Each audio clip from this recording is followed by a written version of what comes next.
Bonjour, j'espère que vous allez bien.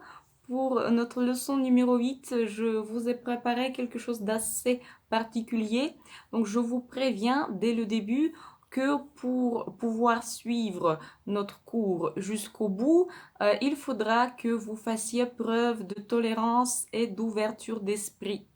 Oui, de l'ouverture d'esprit, vous en aurez besoin. Aujourd'hui, ça c'est sûr, parce que nous allons parler des mots transgenres, des mots qui sont parfois au féminin et parfois au masculin. Comme nous pouvons le constater, le phénomène transgenre concerne non seulement des individus, mais aussi des mots. D'où l'intérêt d'apprendre ces mots, de les connaître et de savoir les utiliser correctement.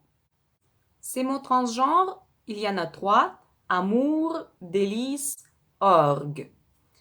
Ces mots ont la particularité d'avoir un genre qui diffère au singulier et au pluriel. Employés au singulier, ces mots restent au masculin, mais ces mêmes mots employés au pluriel passent au féminin. Par exemple, le mot amour. On dit un amour troublant, mais des amours troublantes. Un amour interdit, mais des amours interdites.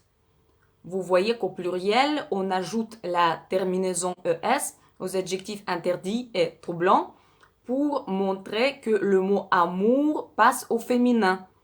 Ensuite, le mot délice.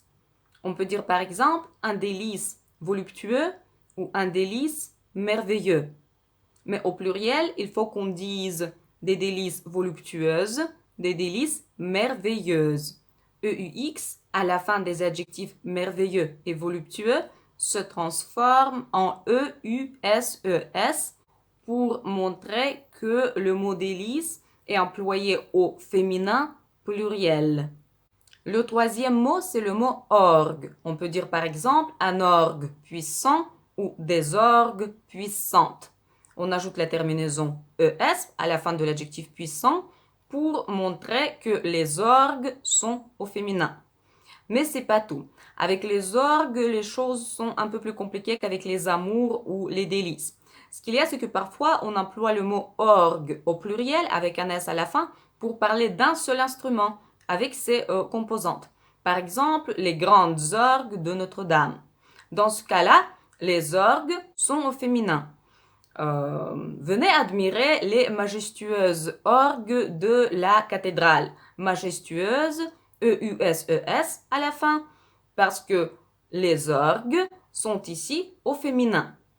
Mais s'il s'agit de plusieurs instruments, on emploie le mot orgue au masculin pluriel. Par exemple, dans cet atelier, on fabrique des orgues très chers. Cher, C-H-E-R-S. Pas de E accent grave, pas de E, cher au masculin pluriel. Ou bien, ce sont les meilleurs orgues du pays. Meilleurs, E-U-R-S à la fin. Pareil, pas de E, meilleur au masculin. Voilà, c'est tout. À la fin, je voudrais vous souhaiter de rester ouvert d'esprit. N'ayez pas peur des mots transgenres, ne les détestez pas.